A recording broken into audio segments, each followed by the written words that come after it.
Comme chaque semaine, je vous emmène découvrir les artisans qui font battre le cœur de l'Hexagone et les lieux qui font son prestige. Aujourd'hui, dans version française, découverte culturelle de la ville de Paris avec le musée Carnavalet dédié à l'histoire de la capitale. De la nature, Pauline tire le meilleur. Elle transforme le lin en pièce design, c'est notre invitée du jour. Si les fleurs ont toujours été porteuses de messages, c'est à travers la mode qu'elles nous parlent aujourd'hui. Vincent Garçon travaille le cuir sous toutes ses formes pour un résultat ultra branché tout en artisanat. Et avant de rencontrer la designer Pauline Esparon, tout de suite le point de vue. Il y a dans l'œuvre la grande odalisque, quelque chose de presque irréel. Ingres peint ici une femme de chambre nue qui servait dans un harem. En dehors de sa grande beauté, elle attire le regard par un drôle de biais. Son dos semble en effet beaucoup trop long, ainsi que son bras. C'est une étude menée sur 9 modèles vivants qui mit en lumière ses proportions surréalistes. La femme du tableau a en réalité subi une élongation de 15 cm, soit 3 lombaires et 2 vertèbres sacrées en plus. Plus c'est long, plus c'est beau. Dans la série Anti-Gaspi, que faire de ces restes de fruits et légumes? Il est vrai que nous avons tendance à délaisser certaines parties de nos aliments au grand désespoir d'Aurélie Théron, autrice du livre L'épluchure, la fan et le trognon. Ici, on retrouve 60 recettes salées ou sucrées qui mettent à l'honneur les grands abandonnés des classiques de la gastronomie. Désormais, on réalise des chips de peau de carotte, des coquilles et pizzas avec celles des courgettes ou encore des snacks avec les pépins de melon, futés et écolo. Qui ne reconnaît pas cette petite boîte jaune? Née en 1880 à Toulouse chez le pharmacien Léon Lajonie, ces petites pastilles tirent leur nom d'un de leurs composants principaux, la poudre de cachou. C'est avec l'aide d'un de ses amis horlogers qu'il fabriqua cette boîte en métal, facile à glisser dans la poche à gousset d'un gilet. Mais avançant en âge et n'ayant pas d'héritier, il finit par céder la marque et la formule, ce qui n'arrêta pas l'engouement pour le cachou qui a encore de beaux jours devant lui.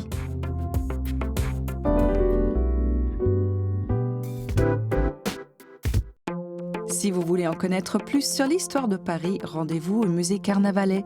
Dédié aux origines de la ville, il nous a ouvert ses portes.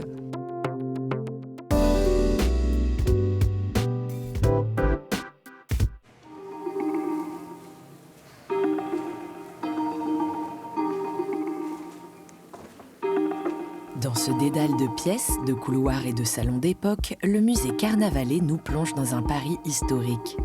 Un vaste voyage à travers 4000 ans d'histoire qui commence avec les premières implantations humaines au bord de la Seine et sous les voûtes des 2 hôtels particuliers qui abritent le musée, l'hôtel Le Pelletier Saint-Fargeau et l'hôtel Carnavalet. Ils ont été construits lors de la belle période du Marais. Le Marais est un quartier central de Paris qui a été construit progressivement tout au long du XVIe et XVIIe siècle. Et donc les hôtels représentent une architecture bien particulière puisqu'on les appelle des hôtels entre cour et jardin. C'est-à-dire qu'à l'avant du corps du bâtiment, on a une cour minérale dans laquelle donc, on faisait entrer les chevaux et les différents carrosses. Et puis à l'arrière du corps de logis se trouve un jardin. Donc c'est un îlot du Marais, un îlot préservé, un îlot unique qui raconte plus de 450 ans d'architecture. 2 morceaux d'histoire parisienne à eux seuls, construits à une époque où tout Paris changeait peu à peu de visage. En témoigne ce plan de la ville réalisé au XVIIe siècle à la suite du règne d'Henri IV. Nous voyons déjà les premières transformations urbaines de Paris avec ici le Pont Neuf, ici la place des Vosges, ici se trouve la Bastille et ici enfin donc l'hôpital Saint-Louis.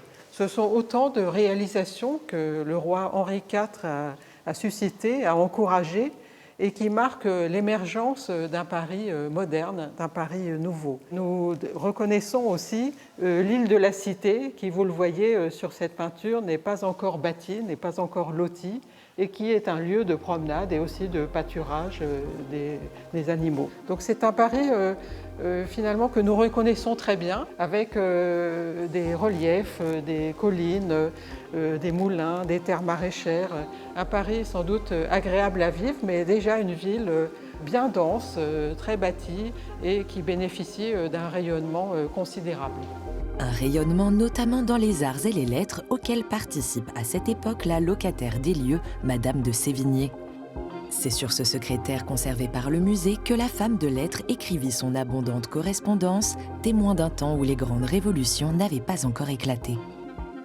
Des clés de cellules de la Bastille à la Déclaration des droits de l'homme et du citoyen, le grand voyage dans le temps se poursuit à travers des témoignages forts de notre histoire, mais aussi des ambiances de salons de musique, de décors de salles de bal et de boutiques surprenantes comme celle de la bijouterie Fouquet, autrefois rue Royale, imaginée par l'artiste Alphonse Mouchat.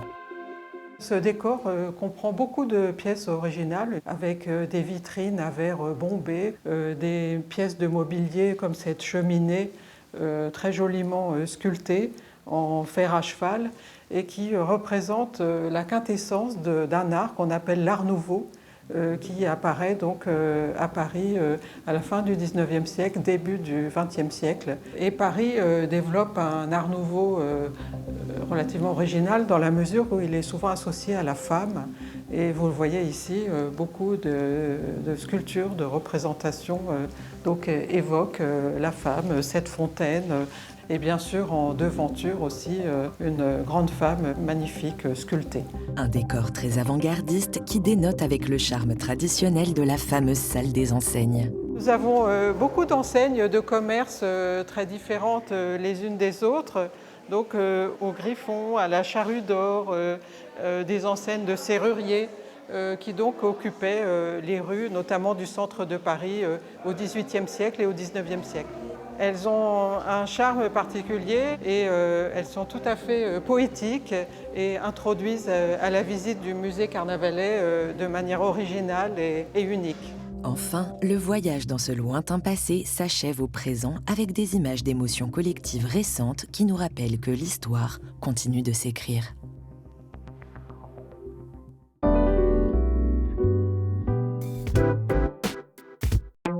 Si le lin est bien connu dans le monde du textile, Pauline Esparon le sort de nos penderies pour le transformer et créer des pièces entre art et design.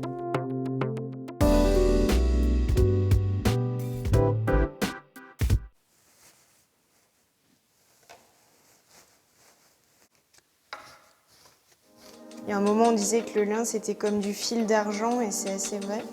Le lin est brillant, par exemple, il réfléchit la lumière. Il peut avoir un côté très laine, très chaleureux, très feutré.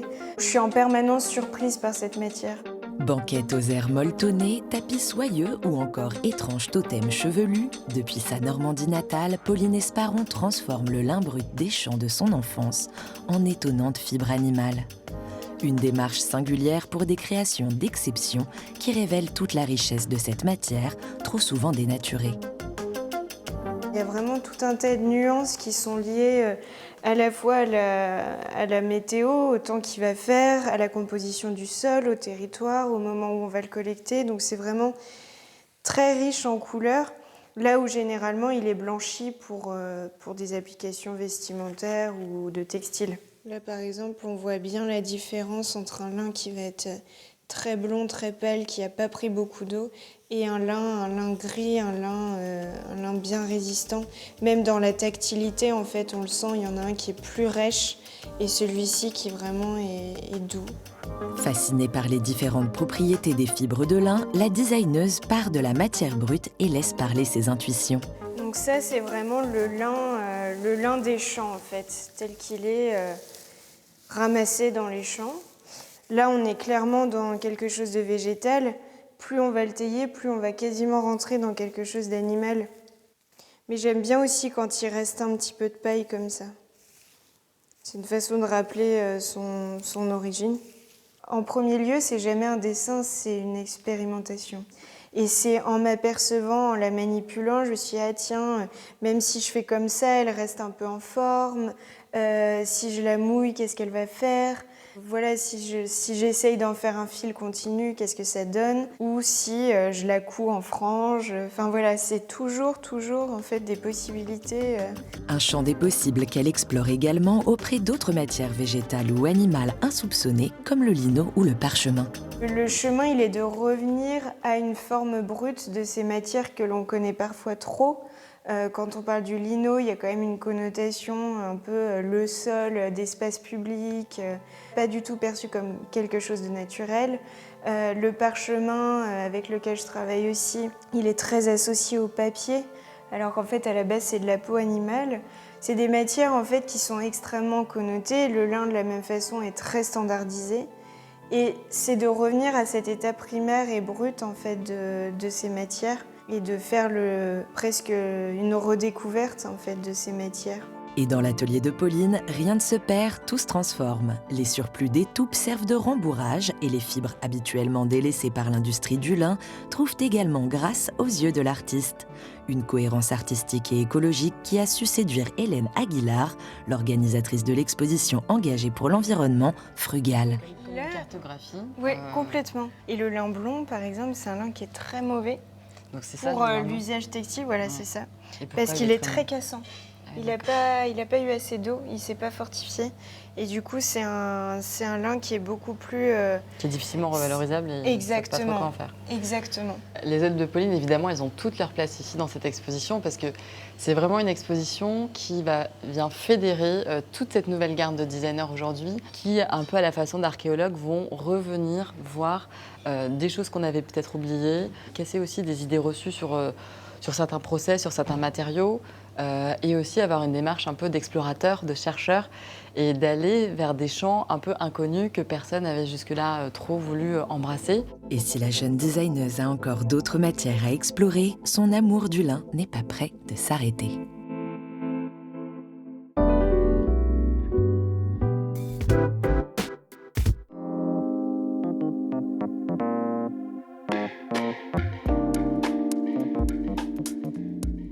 Bonjour Pauline. Bonjour.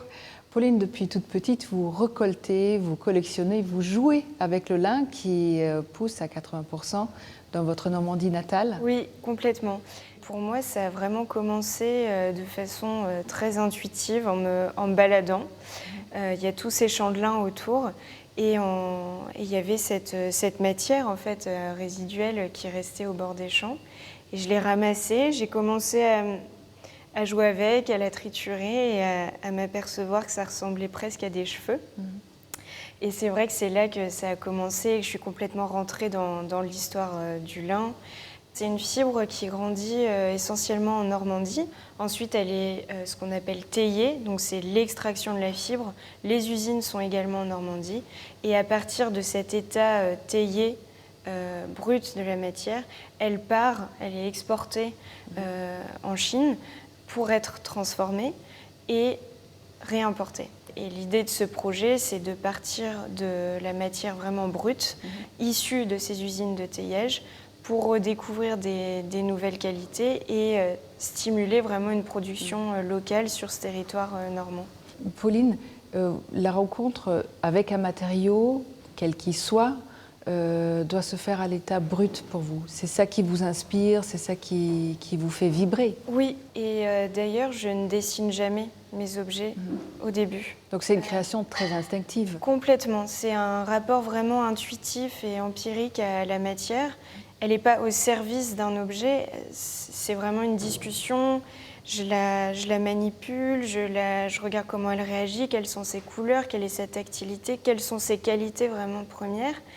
Et c'est ça qui me nourrit et c'est là où je vais voir un potentiel et où je vais décider d'une fonction. Et je dirais presque que ma pratique, elle est en un sens de revenir à cette essence-là. C'est travailler cette matière non pas pour la modifier, mais pour revenir à quelque chose d'original. C'est presque un rembobinage pour arriver à ce rapport primaire et brut de cette matière. Alors en ce qui concerne le lin, vous arrivez à le transformer en quelque chose d'extrêmement doux et soyeux, vous l'illuminez en quelque sorte.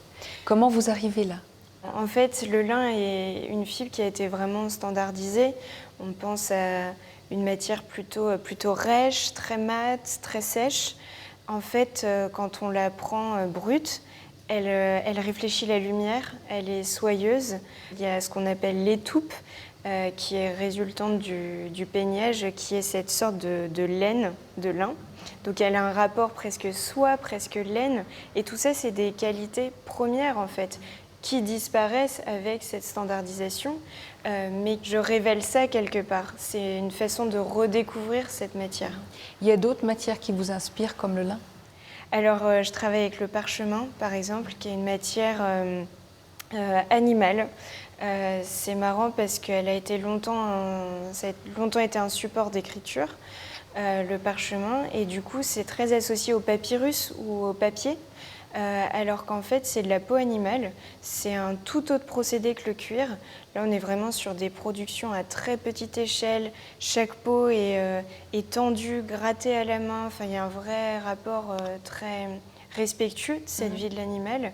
Et c'est une matière que je trouve absolument fascinante parce qu'elle a été constitutrice de notre civilisation. On a des cartes, des savoir-faire, des recettes qui sont aujourd'hui toujours incarnées parce qu'elles ont été écrites sur du parchemin et que c'est extrêmement durable.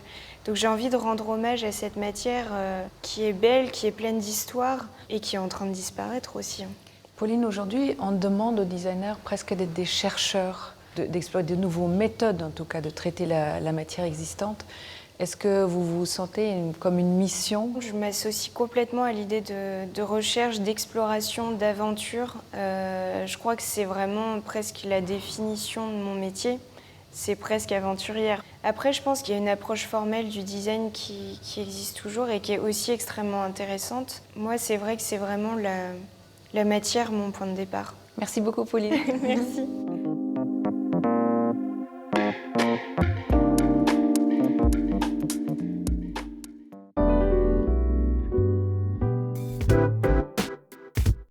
En format maxi ou rikiki, les fleurs se sont imposées dans le milieu de la mode depuis des décennies. Retour sur leur parcours enchanteur.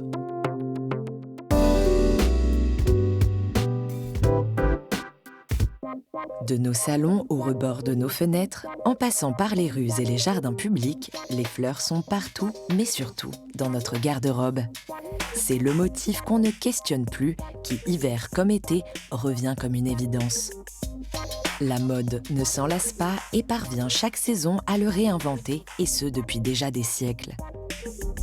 Les habits ornés de fleurs dateraient en effet des premières dynasties chinoises et auraient traversé le monde par la route de la soie pour atteindre l'Europe où broderie et dentelle végétale se popularisent au Moyen-Âge.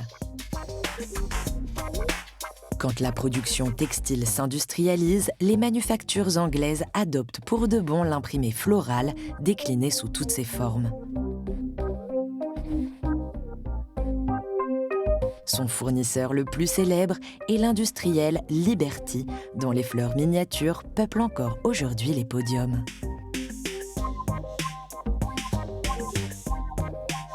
Chez Acne Studio, Johnny Johansson en a fait l'un des thèmes de l'hiver 2021.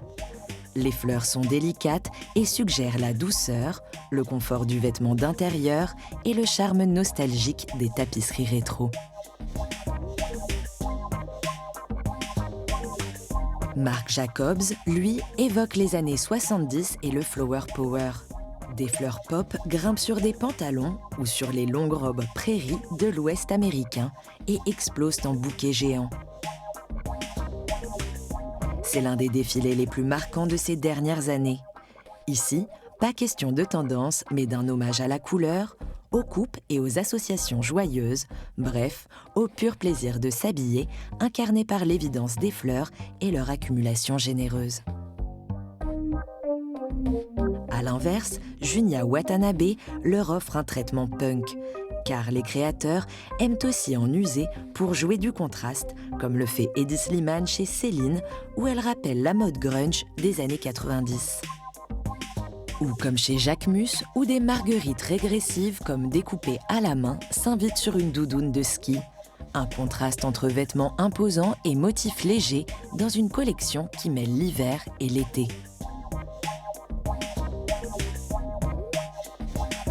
Chez Dries Van Noten, la fleur prend une tournure abstraite. Les pétales sont grossis ou comme passés au scanner, un jeu d'échelle entre macro et mini qui donne un nouveau genre à l'imprimé classique. Elle s'invite sur des bottes, comme chez Balenciaga, dont le Total Look fleur est devenu une signature. Car peu importe la saison, les fleurs offrent une infinie variation de couleurs et de formes et autant d'interprétations extrêmes dont la mode n'a pas fini de repousser les limites.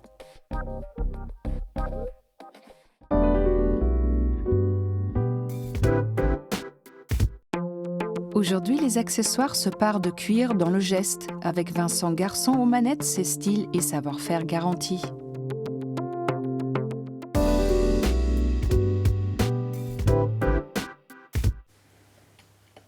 On travaille sur l'épaisseur, on travaille sur l'élasticité du cuir, parce qu'un cuir n'est jamais rigide totalement, il y a une élasticité naturelle dans la peau. Ça crée une matière qui est quasiment sans limite en termes de découpe et de construction et de déconstruction. Le cuir, Vincent Garçon s'en est emparé tardivement.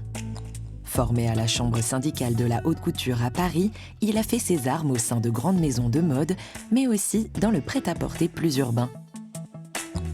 Un grand écart artistique, source de créativité. J'en ai tiré toutes ces astuces et cette réflexion qui fait que on trouve des solutions techniques. En couture, on m'a toujours dit il n'y a pas de problème qui ne peut pas être réglé techniquement. On doit trouver la solution parce qu'on a toutes ces techniques-là devant les yeux. Fort de ses savoir-faire, il a lancé en 2017 sa propre marque de maroquinerie, une collection détachée de la frénésie des modes. Pour ce projet, le cuir s'est imposé à lui, du veau et de l'agneau surtout, produits en France. Je voulais travailler avec du cuir pleine fleur, c'est-à-dire qu'il n'a pas du tout été fendu. Une belle peau est faite parce qu'un animal a été bien traité. Ce sont vraiment des matières que j'utilise en permanence, qui sont formidables, hyper solides, en même temps avec une main incroyable et une possibilité de tenir sur le temps avec une patine exceptionnelle. Sensible au toucher et à l'odeur de cette matière, Vincent la travaille dans son atelier boutique. Il imagine ici ses projets de sacs ou de pochettes et tout commence par une découpe précise, délicate. Ce travail-là, qui pourrait presque s'apparenter à de l'origami, cette espèce de mélange-là où on peut créer du volume par le pli, se fait par la coupe au départ avec le cuir. Donc là, par exemple, il y a un pliage qui est automatique, juste en ayant travaillé sur quelques microns avec la lame pour pouvoir juste effleurer le cuir. Quand les effets recherchés prennent forme sous ses mains, Vincent peut retrouver une vieille amie, la machine à coudre. L'intérêt de travailler sur des pièces de recherche comme ceci est que je vais pouvoir déjà être en relation avec la matière, voir comment elle réagit et l'avoir en main. En fait, je pense que le plus important dans tout ça, finalement, c'est de ressentir les choses. Laisser dialoguer ses idées avec la matière, c'est une manière pour Vincent de développer seul des pièces, du sac à l'accessoire, qu'il fera ensuite réaliser par des artisans français à la pointe des techniques de la maroquinerie.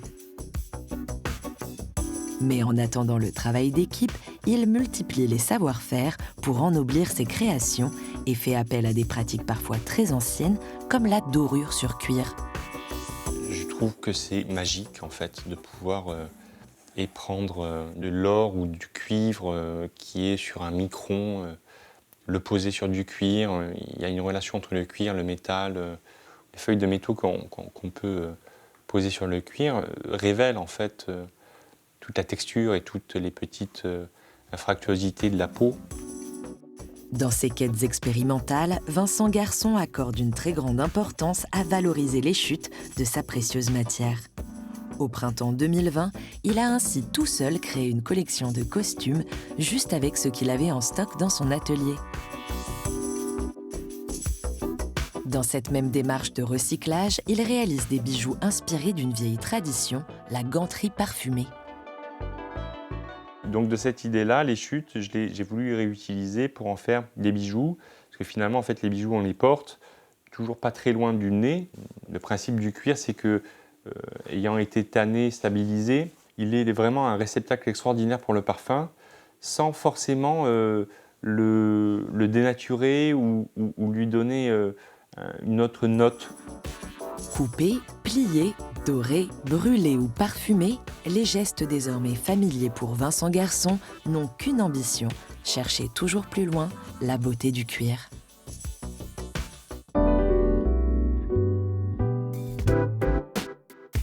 Version française est déjà terminée, mais on se retrouve très vite pour toujours plus de découvertes. Bye!